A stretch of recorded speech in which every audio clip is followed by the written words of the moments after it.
আমূল বদলাবে 5 রাশির ভাগ্য। ব্যবসা থেকে আয় বাড়বে সবকিছুই। শ্রাবণ নক্ষত্র হলো 22তম নক্ষত্র।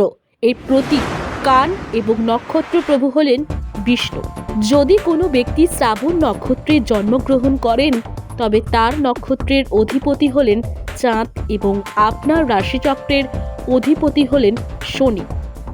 চাঁদ হলো সেই গ্রহ যা আমাদের মনকে শাসন করে। 2024 সালের 24শে জানুয়ারি সূর্য শ্রাবণ নক্ষত্রে গোচর করছে এবং 7ই ফেব্রুয়ারি পর্যন্ত এই নক্ষত্র মণ্ডলে থাকবে।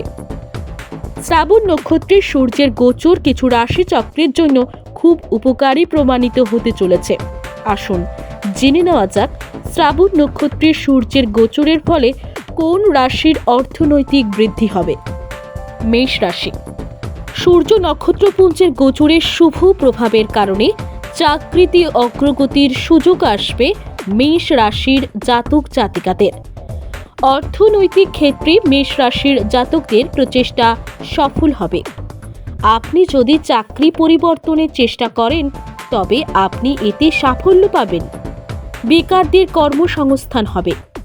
বাবার সাথে আরও ভালো সম্পর্ক বজায় রাখা উপকারী হবে, তবে বাবার স্বাস্থ্য সম্পর্কিত সমস্যাও হতে পারে। কর্কট রাশি। কর্কট রাশির জাতকদের সাহস ও শক্তি বৃদ্ধি পাবে। চাকরিতে পদোন্নতির সম্ভাবনা রয়েছে। এছাড়া পৈতৃক সম্পত্তির সুবিধা পাবেন। কর্কট রাশির জাতকদের বিদেশ ভ্রমণের সম্ভাবনা রয়েছে এবং সরকারি কর্মকর্তাদের কাছ থেকে সুবিধা পাওয়ার সম্ভাবনা রয়েছে। কন্যা রাশি। শ্রাবণ নক্ষত্রে সূর্যের গমনের কারণে কন্যা রাশির জাতক জাতিকারা সৌভাগ্য লাভ করবেন। আপনি সহজেই আপনার শত্রুদের পরাজিত করতে সক্ষম হবেন।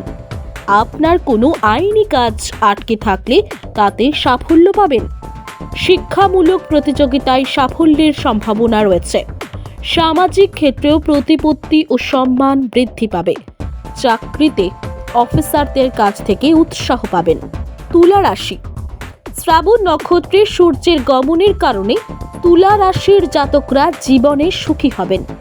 এই সময়ের মধ্যে আপনি যে কোনো যানবাহন ইত্যাদি কিনতে পারেন। সামাজিক ক্ষেত্রে আপনার প্রভাব বৃদ্ধি পাবে এবং আপনি আর্থিকভাবে লাভবান হবেন। এই সময়ে আপনি কিছু ভালো খবর পেতে পারেন। আপনি দীর্ঘ দূরত্বের যাত্রায় যেতে পারেন। মকর রাশি। সূর্যের রাশির কারণে মকর রাশির জাতকদের তেজ বাড়বে। সরকারি কাজের সুবিধা পাবেন। রাজনীতির সঙ্গে যুক্ত ব্যক্তিদের সুবিধা পাওয়ার সম্ভাবনা রয়েছে। এছাড়াও এখন কর্মক্ষেত্রে আপনার কাজের প্রশংসা করা হবে।